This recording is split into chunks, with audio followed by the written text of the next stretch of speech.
कोई भी सपना साकार करने के लिए सबसे जरूरी है सही कोच का होना। चुनिए NISM क्लासेस को और करे अपने NISM NCFM का सपना साकार। Download the app now. Hello all student, welcome to NISM classes.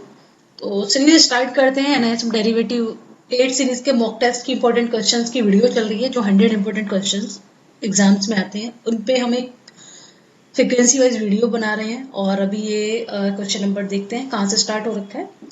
तो बने रहिएगा चैनल के साथ, और अगर सब्सक्राइब नहीं किया तो सब्सक्राइब कर लीजिएगा, ताकि आपको time to time video updated मिलती रहे।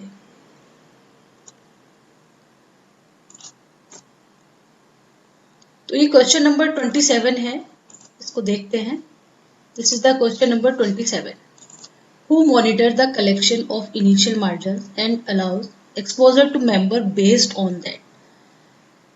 Who monitor? कौन मॉनिटर करता है collection of initial margin? Initial margin का जो कलेक्शन है और एक्सपोजर कौन अलाउ करता है? जो भी मेंबर हैं उनको कौन अलाउ करता है, कौन मॉनिटर करता है?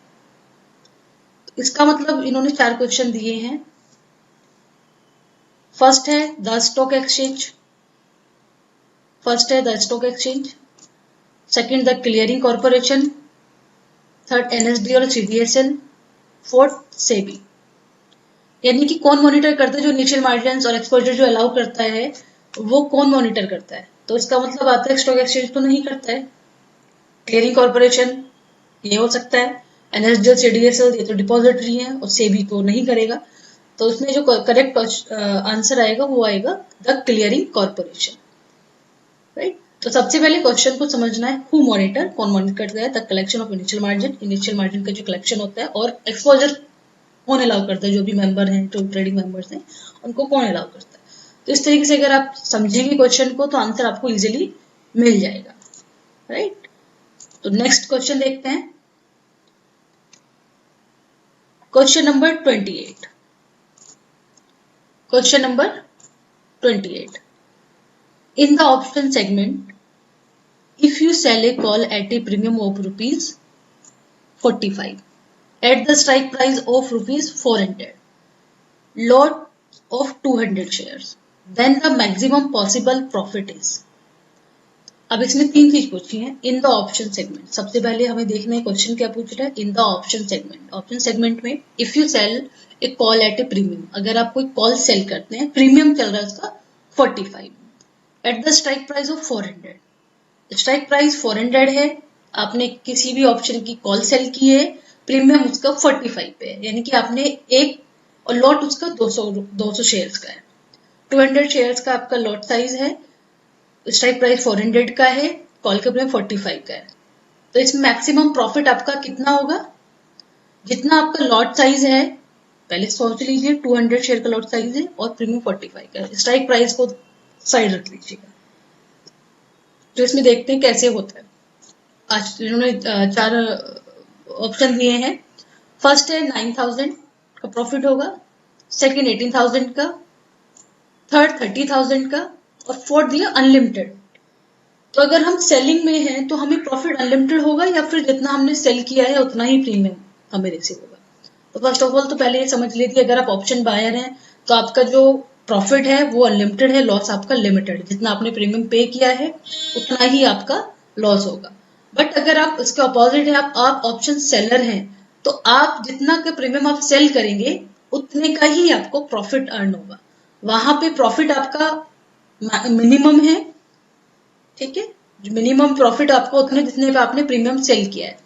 बट अगर आपका लॉस है वो आपका अनलिमिटेड लॉस है, क्योंकि वहां पे लॉस आपका कितना भी हो सकता है, क्योंकि जितना कॉल तो कितनी भी हो सकती है, 45 की आपका 100 भी जा सकती है, 200 भी जा सकती है, राइट। तो एक्सप्लेनेशन देख लेते हैं। इन the option market the maximum profit is seller of an option can make is the premium he receive. In the option market the जो मैक्सिमम प्रॉफिट सेलर का कितना होगा, जो उसने प्रीमियम रिसीव किया है, जितना उसने कि 45 रुपीज का उसने रिसीव किया। In the above case the premium received is 45 into 200 share, तो प्रॉफिट इसका होगा 9000 का। इस तरीके से हमें क्वेश्चन समझ के, और इजीली, क्वेश्चन बहुत इजी है, बट आपको थोड़ा सा फोकस के साथ समझना होगा कि ये एक्चुअल में पूछ क्या रहा है। क्योंकि जितने इजी क्वेश्चन दिखते हैं उतने इजी होते नहीं है, थोड़ा सा कॉम्प्लिकेटेड कर देते हैं वही बात को 2-3 बार रिपीट करके। तो थर्ड क्वेश्चन देखिएगा, question number 29। If you are a buyer of put option, if you are a buyer of put option, it will give you the right to sell how much of the underlying to the writer of the option. If you are a buyer of put option, अगर आप put option के buyer हैं, it will give you the right to sell, आपको कितना right देगा वो, आप कितने अंडरलाइन के राइट ऑप्शन कर सकते हैं, तो कितने ऑप्शन आप राइट कर सकते हैं अगर आप बायर हैं। तो क्वेश्चन इसका ऑप्शन देख लेते हैं। पहला है द स्पेसिफाइड क्वांटिटी और less than the specified quantity. Second है द स्पेसिफाइड क्वांटिटी और more than the specified quantity. Third है only the specified quantity, lot size of the option contract और एनी क्वांटिटी। सबसे गलती समझिएगा, if you are a buyer of put option, अगर आप put option के buyer है, it will give you the right to sell how much of the underline to the writer of the option. आपको कितना ये राइट देगा कि आप कितना ऑप्शन सेल कर सकते हैं, कितनी क्वांटिटी सेल कर सकते हैं।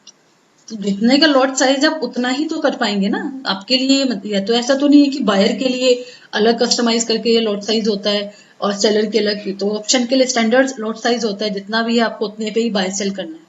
तो यहाँ पे हमें समझ जाना चाहिए only the specified quantity, the lot size of option contract, right. तो इसका आंसर क्या होगा, जितना भी एक्सचेंज में जितना लॉट साइज आपका रखा हुआ है, स्टैंडर्डाइज है, स्पेसिफाइड है, उसी लॉट साइज पे आप काम कर सकते हैं। तो इसका answer only the specified quantity, lot size of the option contract. Next चलते हैं, क्वेश्चन नंबर 30। एक सेकेंड, क्वेश्चन नंबर 30 को देख लेते हैं।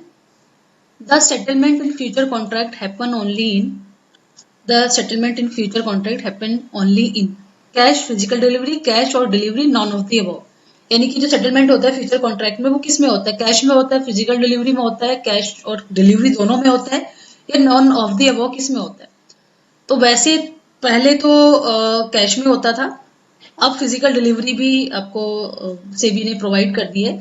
तो SEBI has now permitted physical delivery also, तो अब कैश और डिलीवरी दोनों में ही हो जाता है। तो करेक्ट आंसर इसका कैश और डिलीवरी दोनों आएगा। नेक्स्ट क्वेश्चन आता है question number 31। Along a position in a call option can be closed out by taking a long position in a put option which identical exercise date and exercise price. Statement true और false है। पहले तो ये समझिए ये बोल क्या रहा है। ए long position in a call option, एक आपने कॉल ऑप्शन में लॉन्ग पोजीशन बनाई है, कैन बी क्लोज्ड, वो क्लोज हो सकती है out by taking a long position in a put option. अगर आप कोई बाइंग कर लेते हो, लॉन्ग पोजीशन बना ले पुट ऑप्शन में with identical exercise date and exercise price, उसी डेट पे और उसी प्राइस पे। अगर आपने कोई कॉल ऑप्शन लॉन्ग पोजीशन है, दूसरी आप वही पुट ऑप्शन लॉन्ग कर लेते हैं, तो वो आपका एक्सरसाइज, वो जो पुरानी पोजीशन आपकी स्क्वायर ऑफ होगी कि नहीं होगी, ये पूछ रहा है। तो ये कैसे होगा, ये फॉल्स है, ये हो ही नहीं सकता, क्योंकि तो दो पोजीशन होगी ना, आपने कॉल ऑप्शन लॉन्ग किया, आपने पुट ऑप्शन लॉन्ग किया, तो एक दूसरे से ऑपोजिट कैसे सेल ऑफ हो सकते हैं, एक्सरसाइज नहीं हो सकते। तो ये क्वेश्चन है, इसका आंसर होगा फॉल्स। एक्सप्लेनेशन देख लेते हैं। ए long position in a call option can be closed out by taking a short position in the same call option with same exercise date and exercise price। ये position A long position call option की तभी close हो सकती है जब कोई आप short position बनाओगे सेम ऑप्शन की, सेम एक्सपायरी की, सेम मेच्योरिटी की। तो इसका स्टेटमेंट तभी ट्रू होगा, अभी ये फॉल्स है। तो आपको ये समझ के सोच के देना है कि ये एक्चुअल में पूछ क्या रहा है। देखो थोड़ा सा घुमा दिया कि कॉल भी बाय की है, पुट भी बाय की है, तो आपस में अगर हम कॉल बाय कर रहे हैं तो पुट बाय कर रहे हैं, तो यहाँ पे आपकी पोजीशन एक्सरसाइज हो सकती है। तो यहाँ पे कंफ्यूज हो जाएंगे, अगर थोड़ा सा भी अगर फोकस के साथ आप नहीं काम करोगे तो यहाँ पे थोड़ा सा कंफ्यूज हो जाता है। तो यहाँ पे एक लॉन्ग पोजीशन बनाओगे, लेकिन वो सेम एक्सपायरी, सेम प्राइस पे होना चाहिए, सेम कॉल ऑप्शन का होना चाहिए और वो शॉर्ट होना चाहिए। तो इस तरीके से आगे सीरीज बढ़ेगी। अभी अगर कोई भी आपका डाउट है, कोई भी आपका पूछना है, आपको समझना है, तो आप डायरेक्टली कॉल भी कर सकते हैं, उसमें व्हाट्सएप नंबर दिया हुआ है, वहाँ पे भी आप NISM के फैकल्टी से बात कर सकते हैं, गाइड ले सकते हैं। और अगर आपको वीडियो अच्छी लग रही है और इसी तरीके से आप वीडियो कंटिन्यू चाहते हैं तो अप्रिशिएट करिएगा और कमेंट सेक्शन में कमेंट करिएगा। अगर आपको कुछ और टॉपिक चाहिए इससे रिलेटेड, तब तक के लिए थैंक्स। और ये कुछ अपने पॉपुलर कोर्सेज हैं, अगर आपको इसमें से भी कुछ वीडियो चाहिए, कुछ derivative certification, mutual fund distributor, research analyst, investment adviser, इस तरीके की काफ़ी और भी पॉपुलर सीरीज हैं, उस पर भी हम सीरियल वाइज वीडियो बनाएंगे। अगर आप भी कुछ और चाहते हैं तो आप कमेंट सेक्शन में जरूर बोलिएगा। तब तक के लिए थैंक्स, धन्यवाद।